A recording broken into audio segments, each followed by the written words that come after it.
યશોદાજી, તમારો લાલો માખણ ખાય એનો અમને વાંધો નથી, પણ પાછા મટકી પણ ફોડી નાખે, માટલું પણ હાજુ નથી રહેવા દેતો.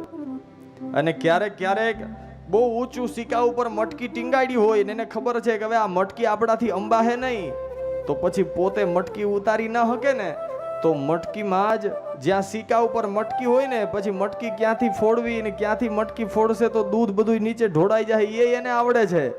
સિક્કા ઉપર મટકી હોય તો ત્યાં પણ મટકી ફોડીને વયો જાય. યશોદાજીએ ભગવાનને કહ્યું. ભગવાન કહે કે માં, બહુ ભૂખ લાગી હોય તો પછી શું કરવું?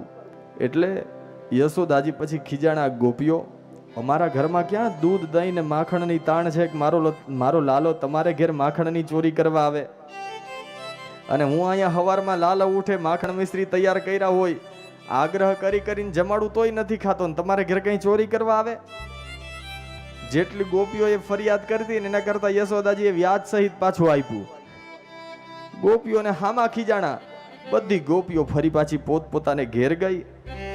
હવે સાંજના સમયે બધા બેઠા હતા ને વાતો કરવા લાગ્યા કે નંદ બાબાનો લાલો દૂધ દઈને માખણની ચોરી કરે, પણ યશોદાજી ફરિયાદ કરવા જાય તો કોઈ દિવસ કોઈની વાત માનતા તો નથી.